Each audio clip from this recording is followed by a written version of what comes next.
একটা কথা আমি অনেকবার বলেছি, মানুষকে বোঝা মানেই নিজের জীবনকে সহজ করা। Are the lodge of human nature বইয়ের 7 থেকে 12 নম্বর অধ্যায় রবার্ট বুলেন ঠিক সেই কথাটাই গভীরভাবে বুঝিয়েছেন। এই অধ্যায়গুলো পড়ে আমি বুঝেছি, মানুষকে জেতার আগে প্রথমে নিজের মনকে জেতা লাগে। চলো, আজ আমি তোমাদের সাথে সেই 6টা শক্তিশালী ল শেয়ার করি, যা তোমার চিন্তা, মনোভাব আর সম্পর্ক সবকিছু বদলে দিতে পারে। ল 7, দ্য ল অফ ডিফেন্সিভনেস। কখনো কাউকে সরাসরি আক্রমণ করো না। মানুষ সবসময় নিজের ইগোকে রক্ষা করে। তুমি যতই ঠিক হও না কেন, যদি তুমি সরাসরি কাউকে ভুল প্রমাণ করো, সে প্রতিরোধ করবে। তাই কখনো কাউকে তুমি ভুল বলো না, বরং এমনভাবে বলো যেন সে নিজে বুঝতে পারে। আমি শিখেছি, মানুষকে জেতার সবচেয়ে বড় উপায় হচ্ছে তাকে সম্মান দেওয়া, তাকে বোঝানো নয়। Law 8, the law of self sabotage. নিজের শত্রু তুমি নিজেই। অধিকাংশ মানুষ নিজের ভয়, নিজের সন্দেহ, নিজের লিমিটের কাছে হেরে যায়। তাদের সামনে হাজার সুযোগ থাকে, কিন্তু তারা ভাবে আমি পারবো না।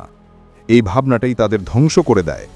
আমি বুঝেছি, জীবনে সবচেয়ে বড় যুদ্ধ বাইরের মানুষের সাথে নয়, নিজের ভেতরের ভয়ের সাথে। ল 9, দ্য ল অফ রিপ্রেশন। চাপা পড়ে থাকা আবেগই আমাদের নিয়ন্ত্রণ করে। আমরা অনেক সময় রাগ, দুঃখ, হিংসা লুকিয়ে রাখি, কিন্তু ওগুলো কখনো মরে না।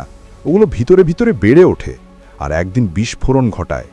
আমি বুঝেছি, আবেগকে লুকিয়ে রেখো না, ওগুলোকে চিনে নাও, গ্রহণ করো আর ধীরে ধীরে মুক্তি দাও। নিজেকে চেনার এই ক্ষমতাটাই তোমাকে মানুষের ভিড়ের মধ্যে আলাদা করবে। ল 10, দ্য ল অফ এনভি। হিংসা এক নিঃশব্দ আগুন। হিংসা মানুষকে ভিতর থেকে জ্বালিয়ে দেয়। কেউ বাইরে থেকে তোমাকে প্রশংসা করতে পারে, কিন্তু ভিতরে সে হয়তো তোমার সাফল্যতায় পুড়ে মরছে। আমি শিখেছি, কখনো কারোর সামনে নিজের জয়, টাকা, সাফল্য বেশি দেখিও না। নীরব থেকে অনেক দূর যাওয়া যায়, কারণ সত্যিকারের শক্তি আসে শান্ত থাকা থেকে।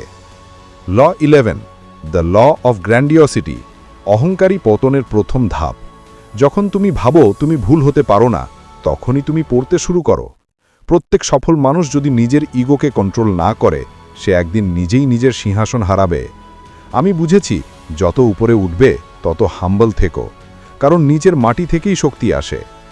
ল 12, the law of gender rigidity. শক্তি মানে ভারসাম্য, যুদ্ধ নয়। এই অধ্যায়ে রবার্ট গ্রিন বলছেন, প্রত্যেক মানুষের ভিতরে পুরুষালী শক্তি অর্থাৎ অ্যাসার্টিভ, লজিক্যাল, আর নারীত্বের শক্তি অর্থাৎ কম্প্যাশনেট, ক্রিয়েটিভ, দুই আছে।